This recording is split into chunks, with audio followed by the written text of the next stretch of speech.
बोलो। और किसको ये जानकारी है कि संविधान के अंदर ये नहीं हो सकता और ये हो सकता है, वो बोलो, उसके ऊपर चर्चा करो। और उसके ऊपर जिसको हमारे भाइयों को जानकारी है, जिसको ज्यादा जानकारी है, वो समझाने का काम करे, वो बोलने का काम करे, वो प्रेस रिलीज दे। हर कोई बैठ नहीं जाए इनके सामने आकर के कि इसके अंदर ये हो गया, इसमें ये तूफान आ गया। लोग कह रहे हैं कि नौकरियां है नहीं, प्राइवेट। जब नौकरियां नहीं है तो दिवाली किस चीज की है, फिर बंद क्यों कर रहे हो? अगर नौकरियां है ही नहीं तो बंद क्यों करा जा रहा है?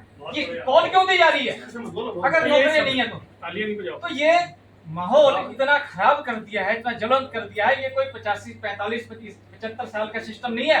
हमारे पुरखों ने 200 साल का संघर्ष है ये, जिसके कारण अब थोड़ी बहुत मुझे लगा था कि भाई हमारे अंदर वैमनस्य और थोड़ा सा ये प्यार प्रेम का एक माहौल बना है, लेकिन एक छोटी सी चीज ने ऐसा माहौल खराब कर दिया, आग लगा के रख दी। और हमारे जो पढ़े लिखे लोग हैं, बुद्धिजीवी जो लोग हैं, उनका अहम रोल है। हमने 10 दिन तक चौधरी साहब इंतजार किया कि बड़े भाइयों की तरफ से कोई आवाज आएगी कि जो बदतमीजी जो इनके ऊपर मीडिया पे हो रही है हमारे लोगों के खिलाफ, ये बदतमीजी नहीं करी जाए। और जो बात भी करे तहजीब से करे, सलीके से करे। अरे आप ज्यादा पढ़े लिखे हो तो आपसे उम्मीद ये करी जा सकती है कि ज्यादा अच्छी बात करो, आपसे बदतमीजी की उम्मीद नहीं करी जा सकती। हम बदतमीजी कर सकते हैं, हम गटर साफ करते हैं, हम छोटे हैं, आपके छोटे भाई हम तो बदतमीजी कर सकते हैं, हम कर सकते हैं, लेकिन आपसे उम्मीद नहीं करी जा सकती। और इसके अंदर जिसने ये करा है वो बिल्कुल गलत करा है। मैं चाहता हूं कि आपकी तरफ से कोई ऐसा मैसेज जाए कि ये जो समस्या पैदा हो गई है इसको निपटारा करा जाए। आपको और हमें फायदा हो या ना हो, जो फायदे में बैठा उनको जरूर फायदा होगा अगर इसको कंट्रोल नहीं किया गया तो। क्योंकि हालात देश के आप भी जानते हैं और मैं भी जानता हूं। मैं भी पूरे देश में अपने लोगों से जुड़ा हुआ हूं और रोज देख रहा हूं। पर मेरी नींद हराम होगी, किसको समझाऊं, इनको कहूं ये मुझे मारने को आ रहे हैं, मैं उनको कुछ कहता हूं भाई साहब अभी रुको तुम, वो हमें मारने को आ रहे हैं। हमारे साथ स्थिति ये हो गई है, हम कहीं के नहीं रहे। हमारे लोग हमें चमार कह के मारते हैं, चमार हमें भंगी कह के मारता है। ये सिचुएशन हो गई। तो किसी समझदार आदमी ने कोई आया, 10, 12, आज 18, 19 तारीख हो गई, तो ये गलत हुआ है हमारे समाज के लिए, चाहे किधर से भी हुआ हो। तो मेरी रिक्वेस्ट है आप लोगों से, आप लीडर हो, लीडर वो होता है जो तूफान में से कश्ती को निकाल के लेके जाए।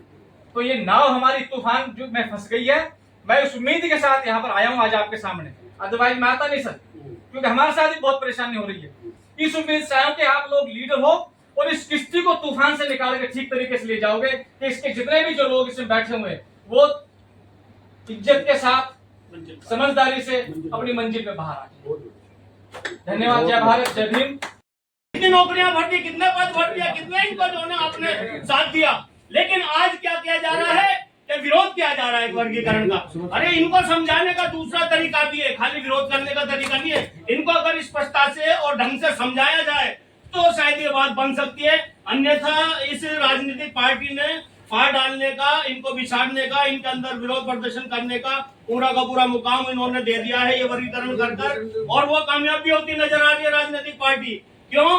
क्योंकि हम ये छोटी छोटी सभाएं कर या छोटी छोटी बंद कमरों में मीटिंगें कर इसका हम जो भी निवारण है वो नहीं निकाल सकते। इसके लिए हमें बहुत मजबूती से पूरे समाज को, पूरे परिवार को एकत्रित करना होगा।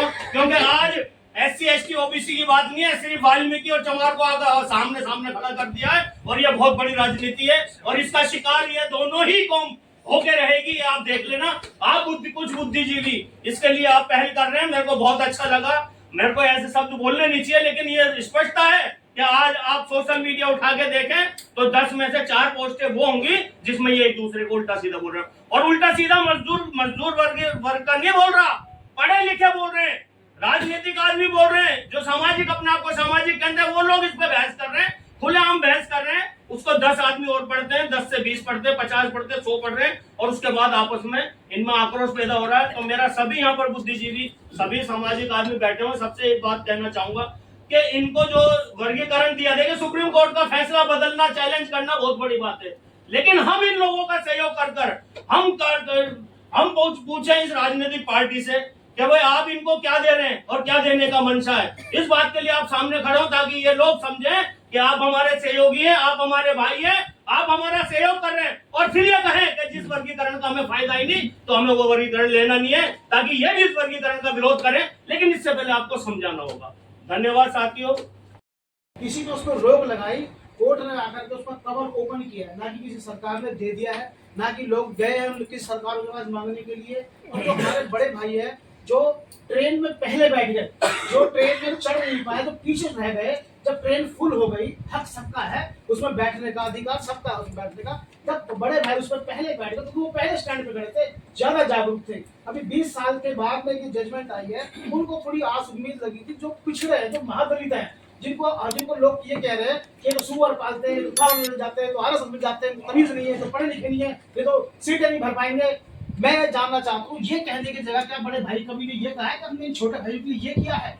ये उदाहरण है, हम आपको साथ लेके चल रहे हैं, हम आपको विकसित चाहते हैं, हम अपने साथ खड़ा करना चाहते हैं, हम बराबर का तुम्हें हक देना चाहते हैं, हमें बताएं, और ताकि हम भी अपने भाइयों के साथ में, बड़े भाइयों के साथ में लगे, बड़े एक साथ में एकजुट बनकर चले, मजबूती आपकी बढ़ेगी, घटेगी नहीं। अगर इस तरह की बात बराबर की बात होती है, हमें साथ लेके चलने की बात होती है, तो मैं यकीन दिलाता हूँ आपको कि आपकी मजबूती 2 गुना, 4 गुना, 6 गुना होगी। सरकारें आपकी जाती नहीं, सरकारें और भी चलती, हमने हमेशा साथ दिया है, हमेशा अपना खून पसीना बहाया है। मेरे दादाजी ने, मिश्री लाल जी ने काशीराम जी के साथ में खूब किताबें ढोई है, उसका हमें क्या आउटपुट मिला, क्या नहीं मिला, ये समाज पूछना भी चाह रहा है, एक सवाल है, सिर्फ एक मिलने की बात हुई है।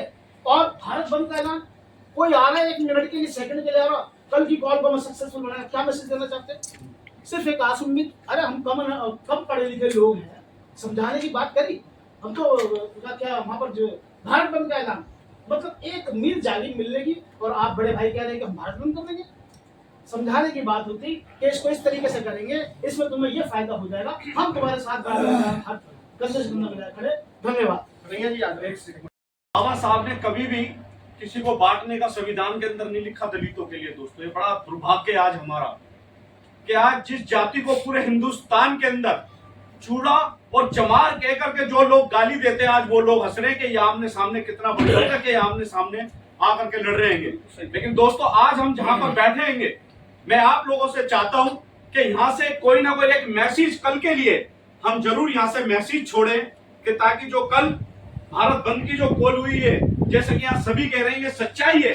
जो यहाँ लोग बैठे हैं वो समाज के कहीं ना कहीं सच्चे हितैषी हैं। वो ये चाहते हैं कि जिस प्रकार से सालों साल जिस प्रकार से हमारा प्यार, हमारा प्रेम जो बना रहा है, ये प्यार प्रेम ऐसे अटूट हमारा रहे, ये संबंध ऐसे ही हमारे बने रहे। दोस्तों जो है, अगर आज हम जिस प्रकार से गांव और देहातों के अंदर हमारी बहन बेटियों की आबरू लूट ली जाती है, अगर ये दोनों कम्युनिटियां अगर इकट्ठे होकर के, जहां पे अगर किसी हमारी रविदासी बहन के साथ, कहीं वाल्मीकि बहन के साथ अगर बलात्कार होता है, अगर वहां दोनों आकर के अगर लड़े तो अच्छा लगता है। हम जप्पी से जप्पी, कोली से कोली भर करके उन बहनों के न्याय, उन भाइयों के हकों के लिए लड़े। लेकिन दोस्तों लड़ किसके पीछे रहे? उस आरक्षण के पीछे। जैसा कि अभी कहा लोगों ने भी, कि मुझे भी ऐसा लगता है कि कहीं ना कहीं ये सरकार की बू हमें भी आ रही है, कि जो हमें आमने सामने ला करके खड़ा कर दिया सरकारों ने। दोस्तों हमें राजनीति का भी शिकार नहीं होना है, क्योंकि हमारे बीच में बड़े बड़े वकील बैठे हैं, राजनीतिक भी यहाँ बैठे हुए हैं। दोस्तों हमें यहाँ से कल के लिए एक अच्छा मैसेज हमने देना है, हमने बना करके चलना है, ना कि हमने बिछड़ करके चलना है। दोस्तों जिस प्रकार से हमारा अटूट, हमारा प्यार, मैं फिर से कह रहा हूँ, जैसे कि ये प्यार हमेशा बना रहेगा। अभी मेरे साथी ने भी कहा था कि हमें रोटी और बेटी का काम करना चाहिए, ये बात तो बाबू जगजीवन राम जी ने भी कही थी। लेकिन मेरे को अफसोस है दोस्तों कि अगर 100 में से अगर कोई 5%, अगर कोई 10% कर रहा है, तो क्या समाज का सुधार हो गया? दोस्तों ये तो निर्णय हमें लेना ही पड़ेगा। लेकिन राजनीति के अंदर भी मैं एक बात कहना चाहूंगा, हमें एक दूसरे को हाथ से हाथ पकड़ करके एक दूसरे को बढ़ाने का काम भी करना चाहिए। खाली ये नहीं सोचना चाहिए कि अगर कोटा अगर मिला इसी सीट के ऊपर तो केवल और केवल हमें ही मिले, दूसरे समाज को ना मिले। बड़े तो केवल हम बड़े, दूसरा जो दलित आता वो ना बढ़े।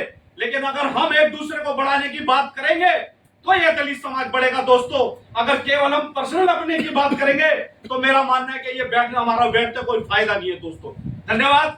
जय भीम। प्रकाश चंद जी एक सेकंड। आदरणीय मेरे सभी सम्मानित सदस्यगण, बाबा साहब भीमराव अम्बेडकर जी की संतान राज लड़ाई लड़ने के लिए मैदान में उतरी हुई है। बड़ा दुख का विषय है, क्योंकि बाबा साहब ने कहा था शिक्षित बढ़ो, संघर्ष करो, संगठित रहो। लेकिन अब आपस में एक सरकार ने, एक सुप्रीम कोर्ट ने एक आदेश निकाला, उसी को लेकर मैदान में लड़ रहे हैं। अगर किसी ने भी भारत बंद का आदेश काढ़ा था, तो माननीय हमारी प्रोफेसर रितु को एक प्रिंसिपल के द्वारा प्रताड़ित किया गया था, तो धरने पे बैठी। जब भारत बंद करने के लिए ये संगठन यहाँ निकल के जब भी भारत बंद करना चाहिए तो हजारों बेटियों के साथ, हजारों दलितों के साथ छीना झपटी, बलात्कार, चोरी डकैती हो रही है। जब ये भारत बंद नहीं किया गया, आज किसी एक छोटे समाज के लिए कोई सुप्रीम कोर्ट ने कोई आदेश निकाल दिया तो उसके लिए भारत बंद कर रहे हैं, ये बिल्कुल गलत बात है। इस परिवार को, बाबा साहब अम्बेडकर के इस परिवार को, जितना भी SC ST परिवार हो, इकट्ठा रहना है। और जो 400 पार का नारा लगा रही थी सरकार, अगर किसी ने रोका तो इसी बाबा साहब अम्बेडकर की संतान ने उसको रोका 400 पार से। तो आदरणीय साथियों, मेरा भी यही विचार है कि एक बहुत समय भी हमारे पास एक ये जो हमारे सम्मानित चौधरी साहब हरनाम जी और अन्य साथी बैठे हुए हैं, भानु प्रताप जी वरिष्ठ वकील जी बैठे हैं, बेनीवाल जी बैठे, गिल साहब बैठे हैं, सारे कॉल करें और शॉर्ट कॉल करके एक मैसेज दिया जी कि कल कोई भारत नहीं है, हम सब एक है, एक रहेंगे। धन्यवाद। जय वाल्मीकि, जय भीम। दोस्तों, वीडियो पसंद आए तो लाइक, शेयर और News 22 लाइव को सब्सक्राइब करना ना भूलें। शुक्रिया। देखते रहें News 22 लाइव, सदैव आपके साथ।